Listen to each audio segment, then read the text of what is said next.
Su palabra en mí es la espada que atraviesa hasta el alma. Su palabra en mí es la luz que alumbra mi camino. Bien, hermanos amados, hoy vamos a abrir la Biblia en el libro de Hechos, en el capítulo 27. Y vamos a ver aquí un relato que nos cuenta momentos difíciles que pasaron un grupo de personas. Especialmente vamos a ver un poco de un personaje que es un militar romano. Él tenía el grado de centurión, ¿ya? Este militar romano se llamaba Julio. A Julio le encomiendan una misión, y es la misión de llevar un grupo de prisioneros desde Cesarea, que era una ciudad, hasta Roma.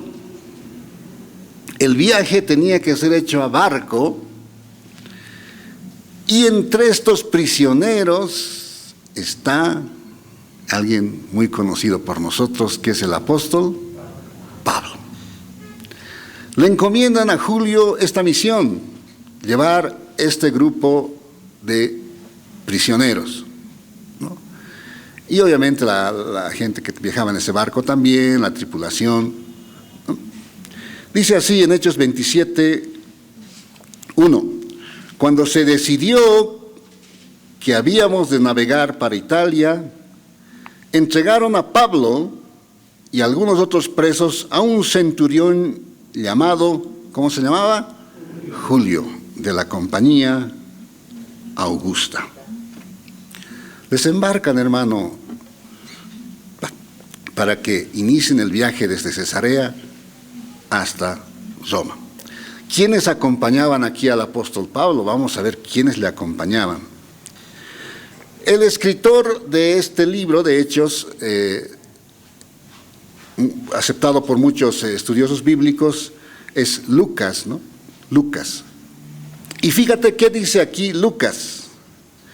¿Qué dice en el versículo 2? Y embarcando a Pablo, dice, ¿qué palabra usa ahí?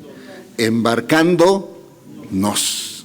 O sea, ahí está incluyéndose el escritor de este libro, que era el doctor Lucas, conocido también como el médico amado. Ese sobrenombre le pusieron, ¿no? Ahora, ahí está subiendo a la embarcación Pablo, prisionero. Está el doctor Lucas, que no estaba prisionero, le estaba acompañando ahí. Pero no solamente le acompaña a Lucas, fíjense ahí en el versículo 2. Dice nuevamente: y embarcándonos en una nave Adramitena, que iba a tocar los puertos de Asia, zarpamos, estando con nosotros, ¿quién también les acompañaba? Aristarco. ¿De dónde era Aristarco?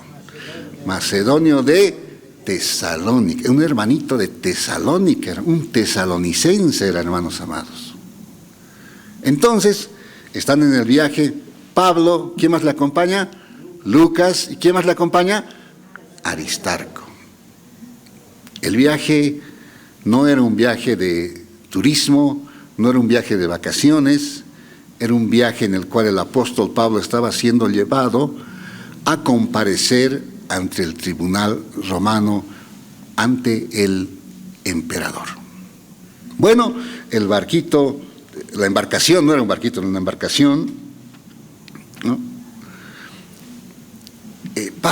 Inicia el viaje.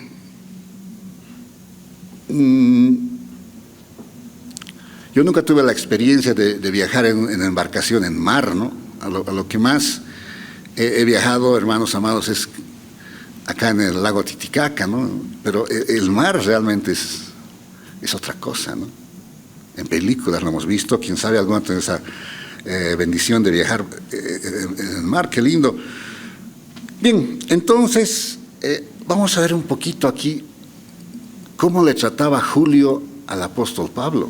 A pesar de que era un soldado formado en la dureza que tenía en cuanto a su formación un soldado, Fíjate cómo le trata Julio a Pablo en el versículo 3. Dice, al otro día llegamos a Sidón y Julio, tratando, ¿cómo le trató?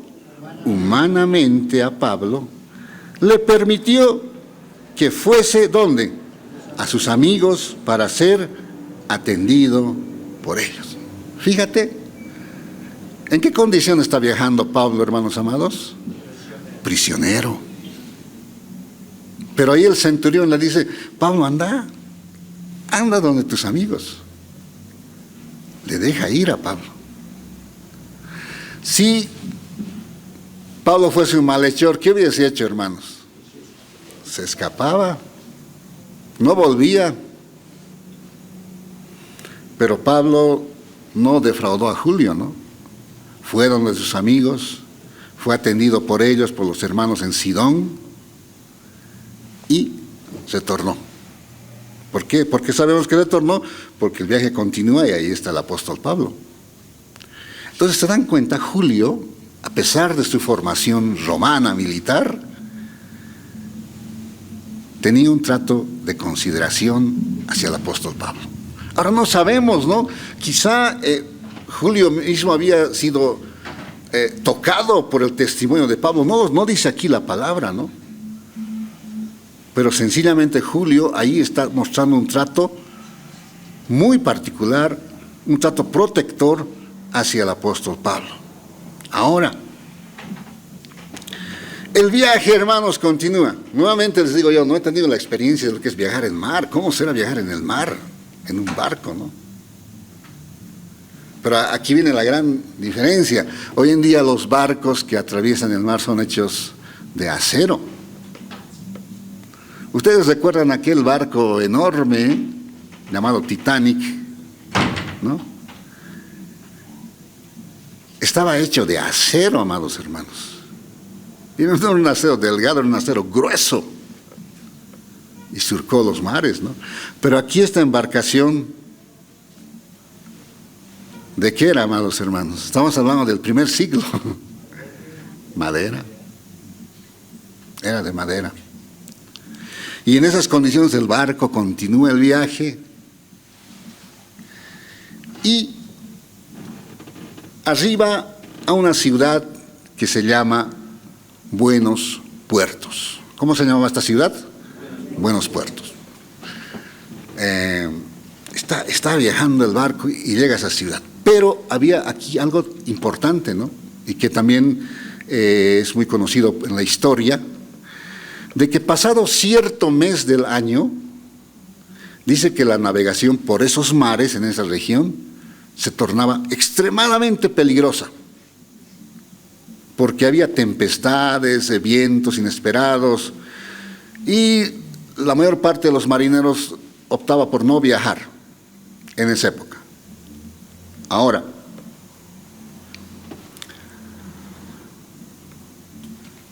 Julio, que está a cargo de este viaje, es el centurión, con toda la embarcación, llega ahí, dice aquí en el versículo 8, vamos a ver el versículo 8, juntos ayúdenme a leer ustedes, hermanos, el versículo 8, 2 y 3, y costeándola con dificultad,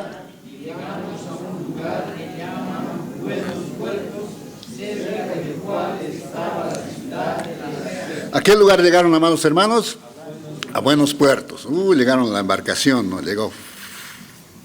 Ahí estaba Pablo viajando con dos compañeros suyos. ¿Quiénes eran? Lucas y Aristarco. Muy bien. Toda la comisión estaba siendo guiada a la delegación por un centurión romano llamado Julio.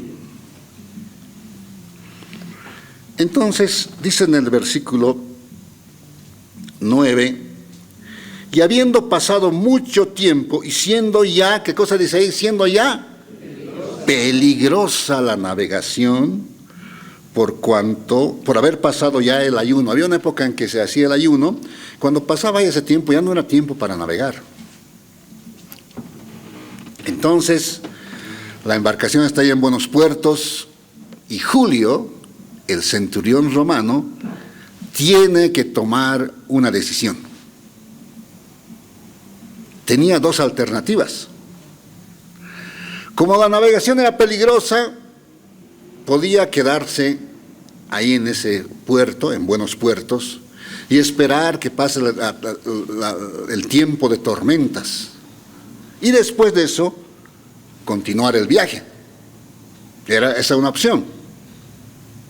Era, por supuesto, la más segura. Pero la otra alternativa era arriesgar un poquito y seguir el viaje. Continuar el viaje.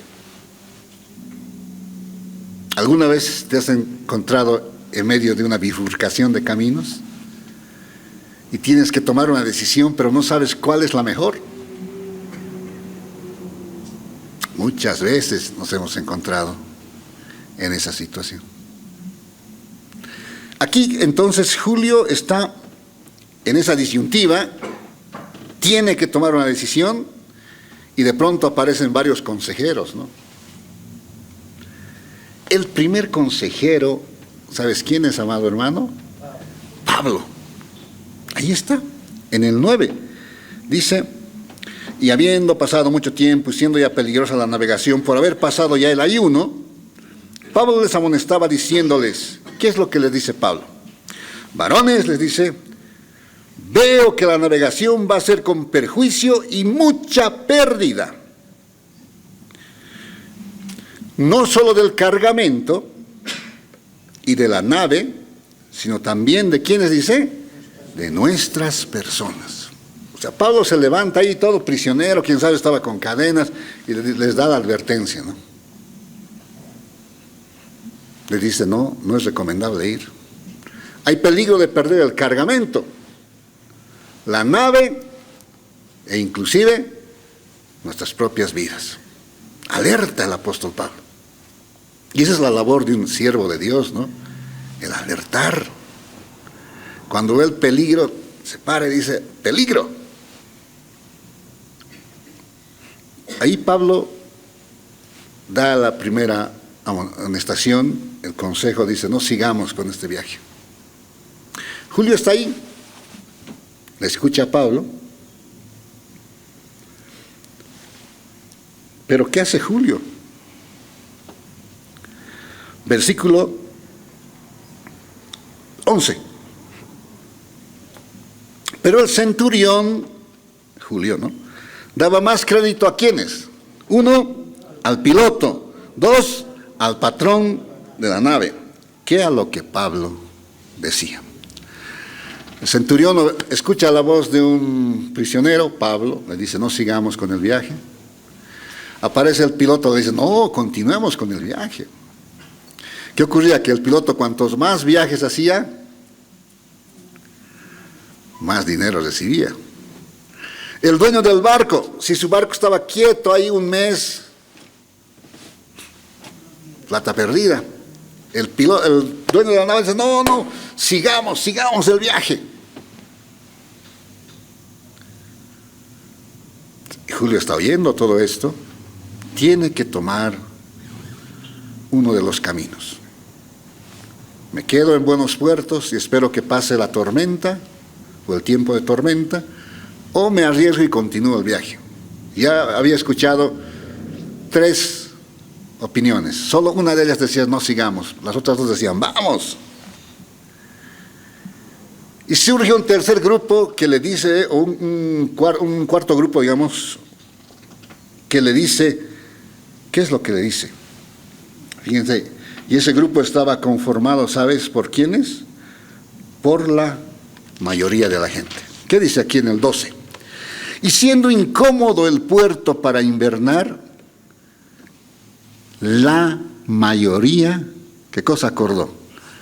Acordó zarpar también de allí. Partamos. La mayoría dijo, no, partamos. Este puerto es incómodo, vamos de viaje. Julio está oyendo, ha oído a Pablo, ha oído al piloto, ha oído al patrón, al dueño de la nave, y ahora escucha a la mayoría que le dice, sigamos. ¿Qué hacer? Si nos ponemos en el lugar de Julio, realmente es la decisión que tome puede afectar a muchísimas personas. ¿Sabes cuántas personas iban a ser afectadas con la decisión que Julio iba a tomar? Está en el versículo 37 del mismo capítulo. A ver, todos ustedes ayúdenme a leer el 37. Un salto demos ahí y leamos el versículo 37. ¿De cuántas personas se componía la tripulación, la gente que viajaba? ¿Cuántas eran? Lean ustedes, por favor, 2 y 3. Todas las personas en la nave, 276. ¿Cuántas personas, hermano? 276 que iban a depender de la decisión de Julio. Julio podía decir, sigamos con el viaje, o podía decir, nos quedamos acá, a que el mal tiempo pase.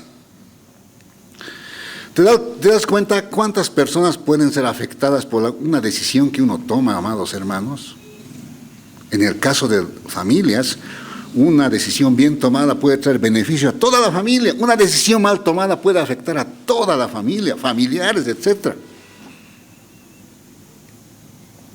Nosotros que somos cabezas de hogar, ante decisiones importantes, amados hermanos, tenemos que doblar nuestras rodillas y preguntarle a Dios cuál es su voluntad. ¿Cuánto dicen amén? Julio aquí no dice la Biblia que era creyente.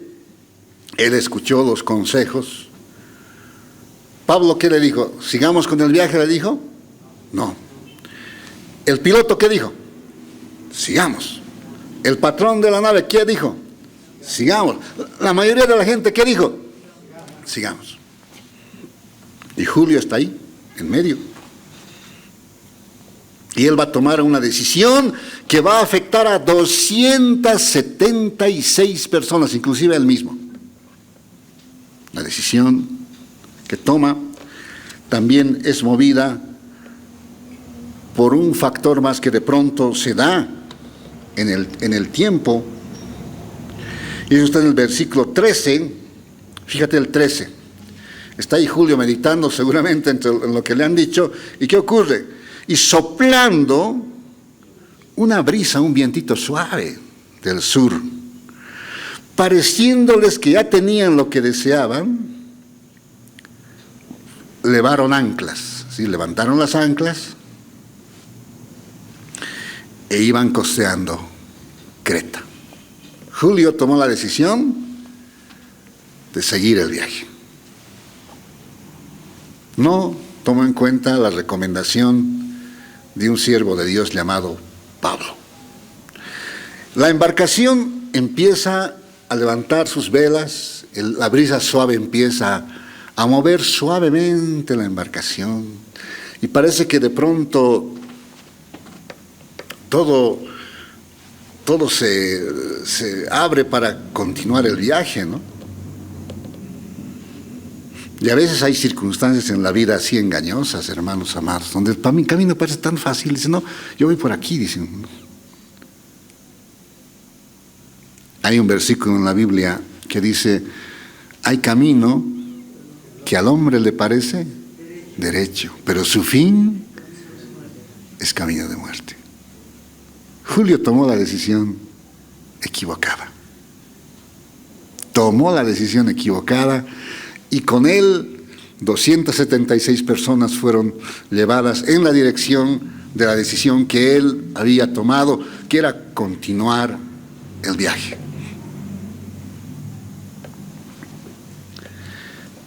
¿Qué consecuencias les trajo esa decisión, amados hermanos?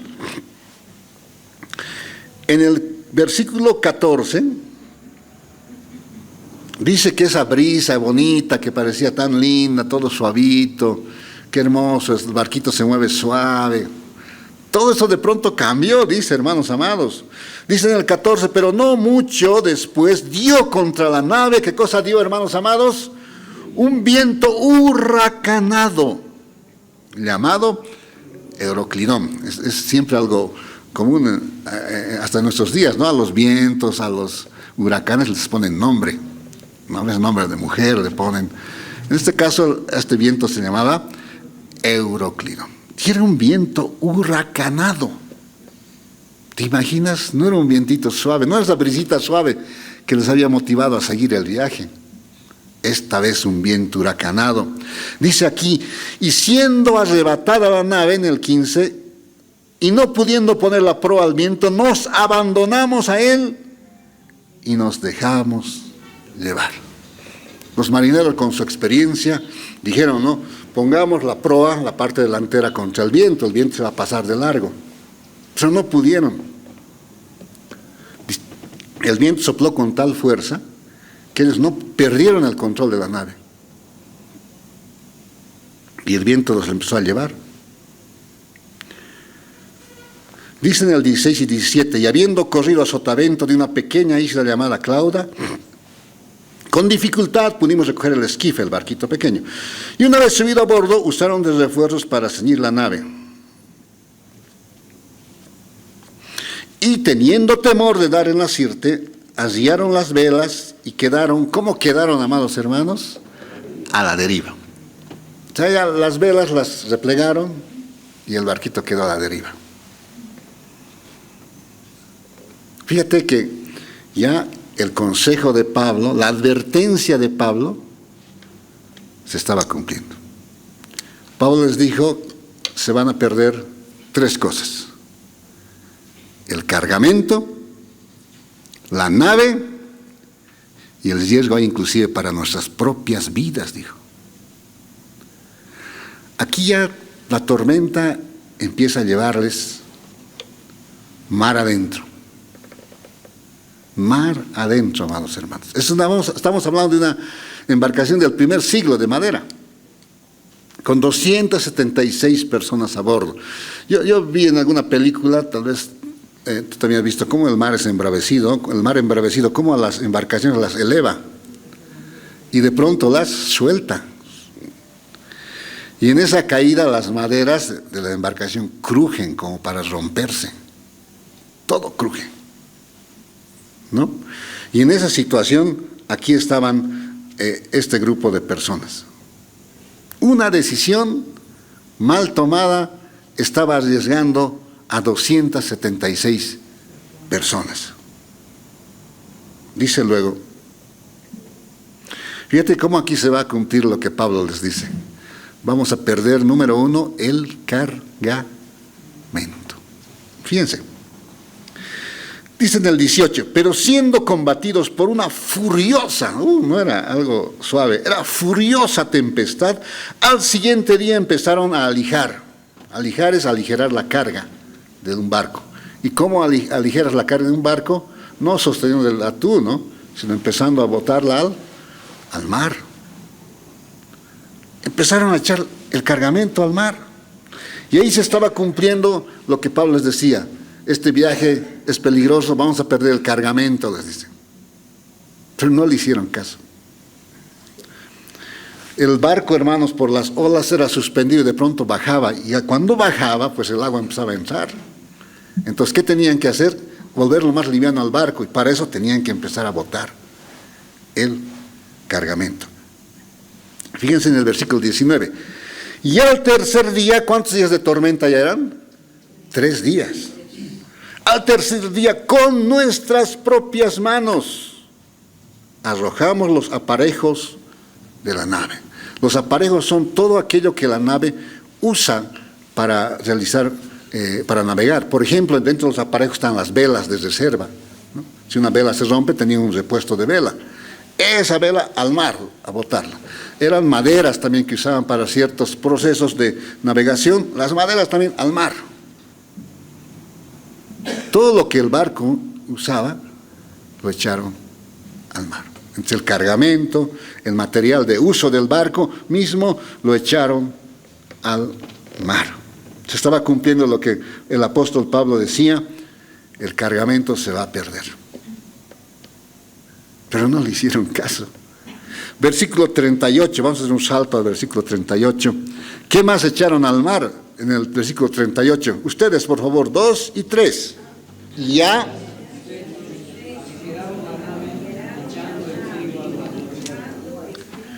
¿Qué cosa más echaron al mar, hermanos? El trigo, la comida, al mar, porque era muy pesado. El barco podía hundirse.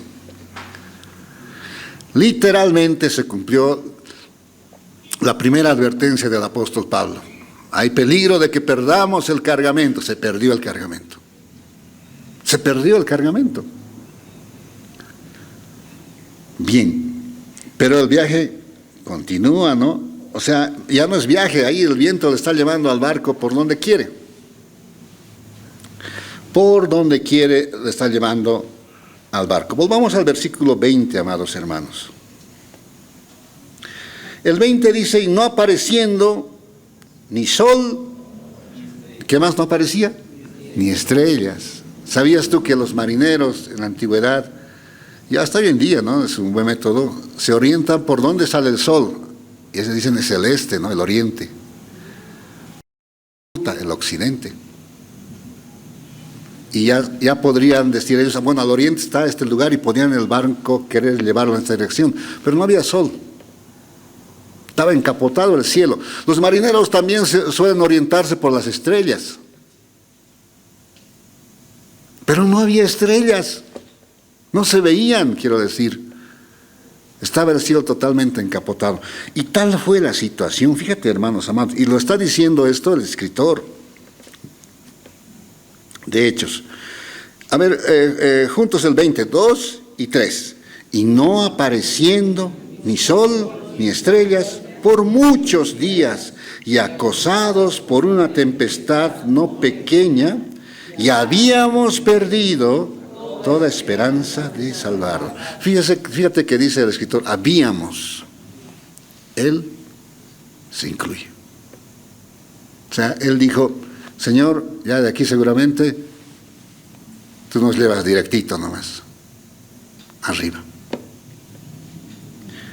No sé si el apóstol Pablo está entre esta situación, pero la Biblia cuenta también en otro momento que el apóstol perdió la esperanza de conservar la vida. Si tú te vas al libro de 2 Corintios, deja una marquita ahí en Hechos.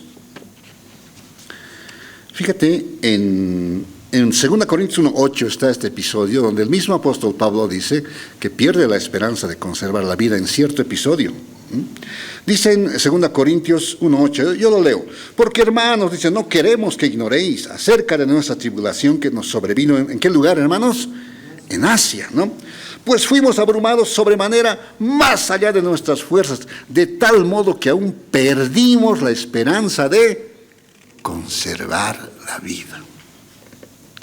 O sea, hay otro episodio aquí en el cual el apóstol Pablo dice ya, esto seguramente es el momento en que Dios ya me llama a su presencia. Aquí en Corintios lo cuenta. Y aquí en Hechos, volvamos a Hechos al capítulo 27, el doctor Lucas escribiendo dice, no se veía el sol, no se veían las estrellas, la tormenta era persistente, varias cosas ya se habían arrojado al mar, la comida misma iba a escasear ya dentro de poco. Entonces llega un momento en que dicen, habíamos perdido. ¿Qué dice ahí?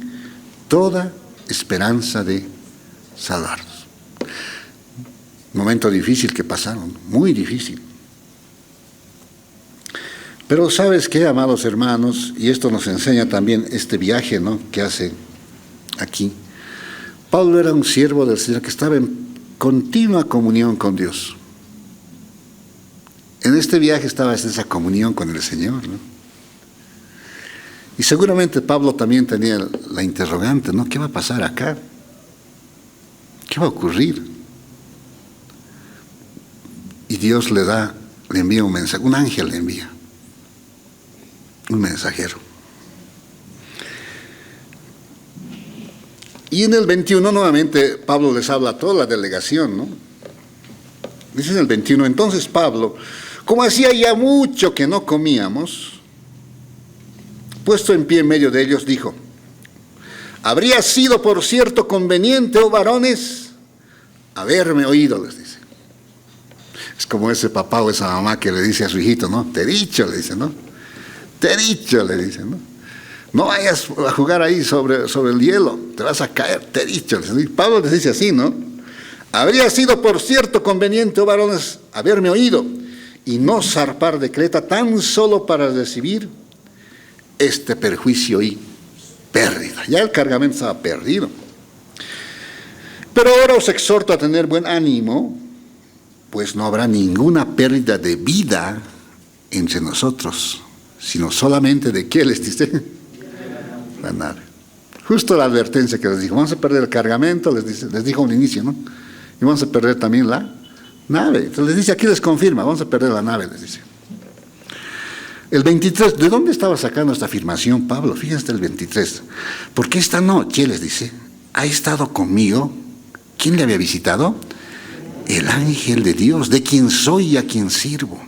Fíjate, de todos está hablando Pablo, está testificando, diciendo, Pablo, no temas, es necesario que comparezcas ante César, y aquí Dios te ha concedido todos los que navegan contigo. O sea, de los 276, ninguno iba a morir, hermanos. Dios le dice, Dios te ha concedido a todos los que navegan contigo. Por tanto, varones, tened buen ánimo, porque yo confío en Dios que será así como se me ha dicho. Ahora fíjate, el mensajero que va donde Pablo en el versículo 24, ¿qué es lo que le dice a Pablo? Diciendo Pablo, ¿qué es lo que le dice? No temas. Semejante prueba, hermanos, y viene la palabra de Dios a Pablo y le dice, no temas. ¿Cuántos dicen amén? Qué bonito, ¿no? En medio de las pruebas, si estás atravesando alguna dificultad, el Señor te dice en este día, no temas. Isaías lo completa, ¿no? Dice, no temas, dice, porque yo estoy contigo. ¿Cuántos dicen amén? Tal vez estás atravesando una tormenta como esta en tu vida. El Señor te dice, no temas, yo estoy contigo. ¿Cuántos dicen amén?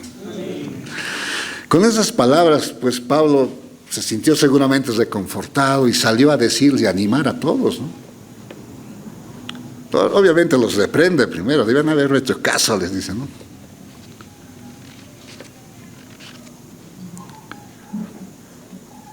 El consejo de un siervo de Dios, hermanos, nunca lo menosprecies. Escucha ese consejo.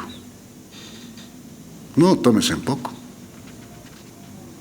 Si Julio en algún momento hubiera dicho, es más sensato quedarnos, y lo que Pablo dice es real, podemos perder la nave, la embarcación, el cargamento, todo esto no hubiese ocurrido.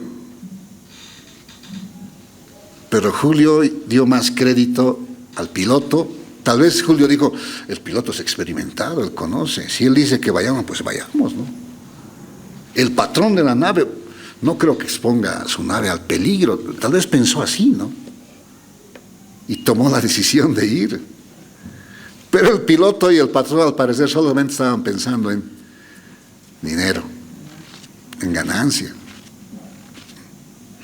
Pero ahí viene el mensaje, amados hermanos, de Pablo, que les anima, les alienta a todos, ¿no? En medio de esa tormenta, amados hermanos, el apóstol Pablo da un mensaje de esperanza para todos.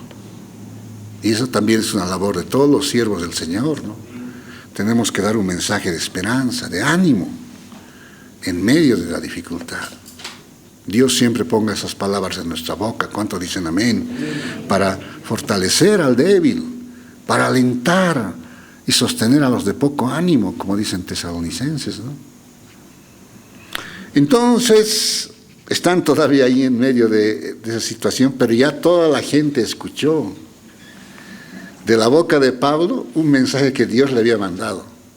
Ninguno va a morir, le dijo. Ninguno va a morir. Solamente la nave se va a perder.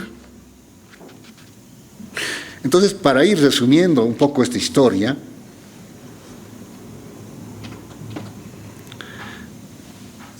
ahí estamos en... ¿Dónde estamos? En el versículo 27. Venida la 14ª noche, ¿cuántas noches habían estado, hermanos, así en esa tormenta perdidos? 14 días, ¿te imaginas? Era realmente como para decir, no, aquí ya terminó todo, ¿no? Si no se veía sol, no se veía estrellas, lloviendo, ¿en qué dirección llevar el barco? Los barcos, hermanos, a veces sufrían esto, ¿no? Que el mar los empujaba contra las rocas. Y como es madera nomás, todo se deshace. Peor si por aquellos lugares habían tiburones más encima, ya no había para contarla. Muy peligroso todo esto, pero Dios le dice a Pablo, no temas, no va a morir ninguno, solo el barco se va a perder. Entonces, dice, fíjate, el 27, venida la 14ª noche, y siendo llevados a través del mar Adriático, a la medianoche los marineros sospecharon que estaban cerca de tierra. Y echando la sonda, hallaron 20 brazas. Y pasando un poco más adelante, volvieron a echar la sonda y hallaron 15 brazas. Nos estamos acercando a tierra, dice, ¿no? El 29, y temiendo dar en escollos, echaron 4 anclas por la popa y ansiaban que sí se hiciese de día. Uy, que de día vamos a ver si ya debemos estar cerca de alguna playa, dijeron, ¿no? Los marineros. Pero estos marineros pensaban solo en ellos, ¿no? Entonces dijeron, ¿saben qué? Nos escaparemos del barco nosotros en el barquito, en el esquife nos iremos, que se arreglen aquí como puedan. Fíjate que aquí cuenta eso, lo que les he parafraseado, ¿no? Dice en el 30, entonces los marineros procuraron huir de la nave. Los marineros, o sea, la gente experta, quería huir de la nave. Y echaron el esquife, el barquito pequeño, al mar. Aparentaban como que querían largar las anclas de proa. Pero aquí nuevamente Pablo levanta la voz, les dice, no, pero Pablo dijo al centurión y a los soldados, si estos no permanecen en la nave, vosotros no podéis salvarlos. Por segunda vez Pablo lanza una amonestación, les dice, y a los soldados les dice, si ustedes dejan oír a los marineros, aquí se terminó todo. Porque los marineros tenían el conocimiento y la sabiduría como para poder acercar lo más posible el barco a tierra, ¿no? Ustedes saben, ¿no?, que los barcos no pueden tocar realmente tierra porque cada vez el mar es menos profundo y la parte baja del barco puede raspar, ¿no? Lo peor, puede golpear contra piedras y romperse. Entonces, los marineros quieren huir ahí, en el barquito, se están haciendo los que van a mover el ancla, ¿no? Y Pablo les dice, no, ellos quieren huir, si ustedes les dejan huir, nadie se salva acá.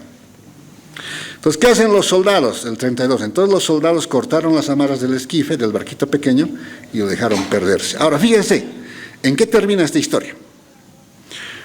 Cuando, dice, comenzó a amanecer, Pablo exhortaba a todos a que comiesen diciendo, este es el 14º día que veláis y permanecéis en ayunas sin comer nada. Os ruego que comáis por vuestra salud, pues ni aun un cabello de la cabeza de ninguno de vosotros perecerá. Es las palabras de aliento que les da Pablo, ¿no? Y habiendo dicho esto, ¿qué es lo que hace Pablo? Tomó el pan y ¿qué es lo que hace? Dio gracias a Dios. Qué lindo, ¿no? Hay que dar gracias a Dios por el pan, hermanos amados. ¿Cuántos dicen amén? A veces todos desesperados en la mañana tomamos el desayuno y nos vamos a trabajar. Agradezcamos siempre a Dios, como dice el Salmo, no te olvides de ninguno de sus beneficios. ¿Cuánto dicen amén? A veces nos quejamos, ¿no? El jefe que tenemos es malo, decimos. Pero ¿sabes qué? Demos gracias a Dios que tenemos trabajo, hermanos.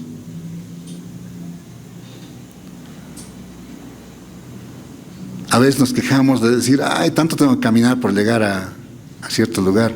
Agradezcamos que tenemos 2 pies para caminar. Algunos no lo tienen, hermanos. Siempre va a haber un motivo por el cual agradecerle a Dios. ¿Cuánto dicen amén?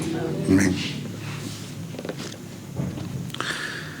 Bien, fíjense en el versículo 39, dice, cuando se hizo de día no reconocían la tierra, pero veían una ensenada que tenía playa, vieron una playa, en la cual acordaron varar si pudiesen la nave. Entonces, ¿qué es lo que hacen? 40, cortando pues las anclas, las dejaron en el mar, largando también las amarras del timón, e izada al viento la vela de proa, enfilaron hacia la playa. El barco gigante ahí con 276 personas es movido otra vez por el viento y se dirige hacia la playa. Pero ojo, están en un barco hay freno, amados hermanos, como en un carro. No hay, ¿no? Apisaremos el freno, ¿no? Pondremos a primera, a ver, suavito iremos. Si el viento soplaba con fuerza, a esa velocidad iba el barco, hermanos. Dice el 41, pero dando en un lugar de 2 aguas, hicieron encallar la nave, o sea, la parte baja de la nave, del barco, realmente se metió entre la arena y la roca. Y la proa hincada quedó inmóvil, y la popa se abría con la violencia del mar. La proa es la parte delantera del barco, la popa es la parte trasera. Dice que la proa se quedó clavada ahí. Como el mar empujaba con fuerza por atrás, la parte de atrás del barco se empezó a romper, a abrir. Se empezó a abrir. Lo que Pablo les dijo: hay peligro de que perdamos el cargamento y hay peligro de que perdamos la nave. Se estaba cumpliendo acá. La nave empezó a partirse. Se empezó a romper. 42, fíjate que aquí vas a ver también ese trato preferente que Julio tenía con Pablo. Vas a ver aquí, me dicen, en el 42. Entonces los soldados acordaron matar a los presos para que ninguno se fugase nadando. Imagínense, había este pensamiento en los soldados: estos presos van a escaparse nadando y en la isla nos van a esperar con palos, con piedras, cualquier cosa nos van a hacer. Entonces, matemos a los presos, dijeron, ¿no? Pero entre los presos, ¿quién estaba? Pablo. Entonces, fíjate la actitud de Julio, eso es lo que me llama la atención en este capítulo 27. Dice en el 43, pero el centurión, dice, queriendo salvar ¿a quién? A Pablo. Fíjate qué trato tenía Julio con Pablo, cómo era, buscaba protegerlo siempre. Queriendo salvar a Pablo, les impidió este intento y mandó que los que pudiesen nadar se echasen los primeros y saliesen a tierra. Y los demás parten ¿qué? ¿Cómo llegaron a la isla algunos? En tablas. Parten cosas de la nave, y así aconteció que todos se salvaron saliendo a tierra. 276 personas en tablas, en turriles, en la puerta del barco. ¿Cómo habrán llegado, amados hermanos? Pero llegaron a tierra. Y entre ellos los prisioneros llegaron a tierra, y también llegó Pablo. Seguramente Lucas, Aristarco también estaban ahí, llegando a tierra. Y aquí, hermanos, vemos realmente la protección de Dios, ¿no? Un barquito de madera en alta mar, y no le pasó nada hasta que llegó cerca de tierra. El Titanic era el 15 de abril de 1912, 2 de la mañana con 20 minutos, y una embarcación hecha de acero se hundía en el océano. Alrededor de 1.500 personas perdieron la vida, alrededor de solo 700 personas lograron salvarse. Con toda esa tecnología de aquel tiempo, un barco de acero de tremenda estructura se hunde. Y aquí un barquito hecho de madera,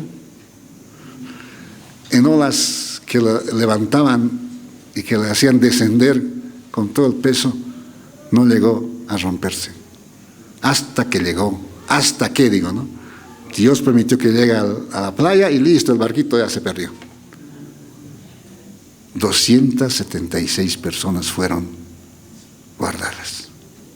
¿Cuántos dicen amén? Esa es la protección de Dios, ¿no? Si tú comparas este barquito con el Titanic tiene más posibilidades de sobrevivir. Tenía motores que podían guiar el barco en cualquier dirección. Y el barquito que tenía velas, remos, pero Dios lo protegió. Pero ¿qué más nos enseña esta historia, aparte de la protección de Dios, amados hermanos? ¿No? Porque Dios ha dicho: no te dejaré ni te desampararé. ¿Cuánto dicen amén?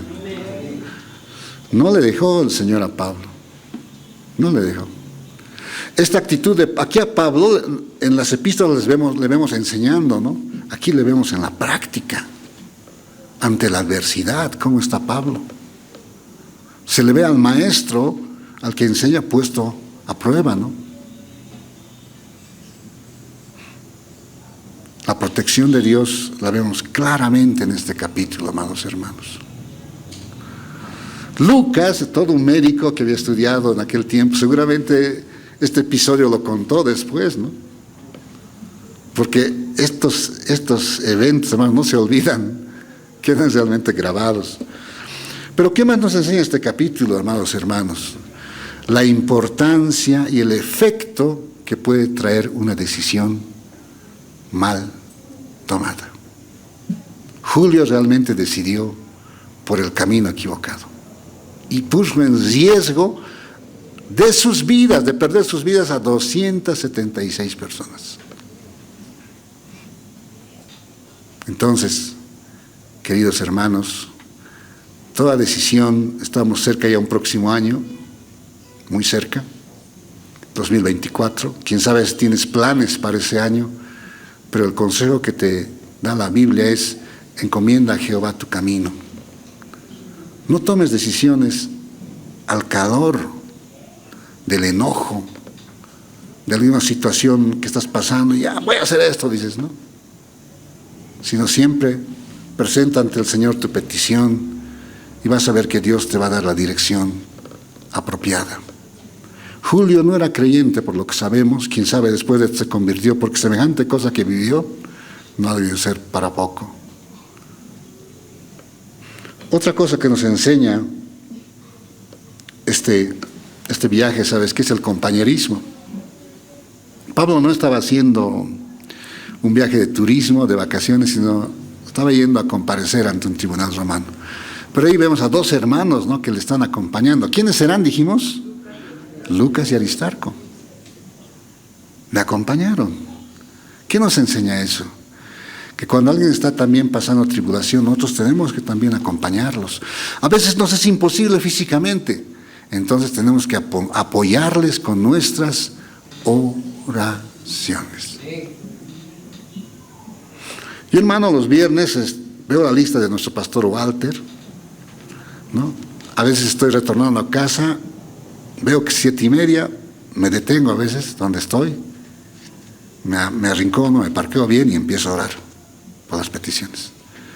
Porque yo sé que algunas peticiones son realmente muy, muy delicadas y son momentos de aflicción que tal vez está pasando algún hermano, alguna hermana. Tal vez no puedo estar junto a ellos, pero sí con mis oraciones puedo apoyar. Y tú también puedes apoyar con tus oraciones. ¿Cuántos dicen amén? Lucas y Aristarco no lo dejaron solo a Pablo, le acompañaron en este viaje. Fueron parte de esta tremenda experiencia y vivieron para contarlo realmente, ¿no? Realmente no han debido contar. Otra cosa que nos enseña también esta historia, amados hermanos, es que no debemos nunca tomar en poco el consejo de un siervo de Dios. Yo recuerdo, y ya casi llegando al final de nuestra meditación, hace muchos años atrás, yo trabajaba en un lugar, una empresa grande eran mis primeros años después de haber estudiado, y tuve algunas diferencias con algunos jefes en esa empresa. Y de hecho yo había puesto en evidencia algunas cosas que no estaban bien y algunos de ellos se enojaron conmigo y ya empezaban a tratarme diferente. Yo, hermanos, esa vez me molesté un poco y presenté mi carta de renuncia, precipitadamente, hoy lo reconozco. Renuncié a esa empresa, ya era casado, tenía la responsabilidad de mantener mi hogar también, y renuncié. Y por la responsabilidad y porque es así, ¿no?, que los que nos casamos ya tenemos que ser responsables y tenemos que ver cómo vamos a mantener el hogar, ¿no? Y yo tenía ahí un pensamiento y decía, voy a abrir un negocio. Y fui a consultar al pastor Miguel. ¿Te acuerdas de eso? Pastor, le dije, esto me ha pasado en mi trabajo, he renunciado, le dije, porque había cosas que no estaban bien, yo les he dicho y no les ha gustado, y he renunciado. Pastor, quiero abrir un negocio, le dije, ¿no? Invertir lo que me han dado de mi finiquito, quiero invertir en un negocio. El pastor no me dijo ni sí ni no. ¿Sabes qué me dijo? ¿Sabes qué has rodo? Me dijo. Viaja, me dijo. Y al rato no entendía eso, ¿no? ¿Saben qué, hermanos? Ese consejo era bien sabio. Yo a ese instante estaba con mis ideas revueltas. Estaba molesto realmente y la decisión la estaba tomando al calor de eso. Y yo hice como Julio. No obedecí el consejo del pastor. Y abrí mi negocio. Y me fue mal. Todo mi finiquito lo invertí, lo perdí, al final de todo tuve que revender las cosas. Y obviamente tú sabes que cuando vendes algo que ya lo has usado, ya no vale lo mismo, ¿no? Perdí dinero. Y al final quedé en el mismo punto de cuando había renunciado, sin nada. Años después, ¿no? Con mi esposa hablábamos de este tema y decíamos, ¿no? Debíamos haber hecho caso al pastor, decíamos. Y a lo largo de los años, amados hermanos, ministrando en la iglesia, he escuchado esta frase muchas veces de matrimonios que tuvieron problemas. He escuchado hermanas que decían, debí haber hecho caso al pastor Miguel, decían. Él me dijo, no te cases con esta persona. El consejo pastoral, hermano, tiene su lugar. Pablo aquí dio 2 consejos. El primero no lo obedecieron. El segundo ya de miedo obedecieron, ¿no? Es importante escuchar el consejo de Dios, hermanos. Puede ser a través de un pastor o el consejo también tú mismo lo vas a conocer al leer su palabra. Aquí vas a encontrar el consejo. Y las recomendaciones, no tomes en poco este consejo. Porque una decisión mal tomada puede traer consecuencias para ti, consecuencias negativas, y para los que te rodean también.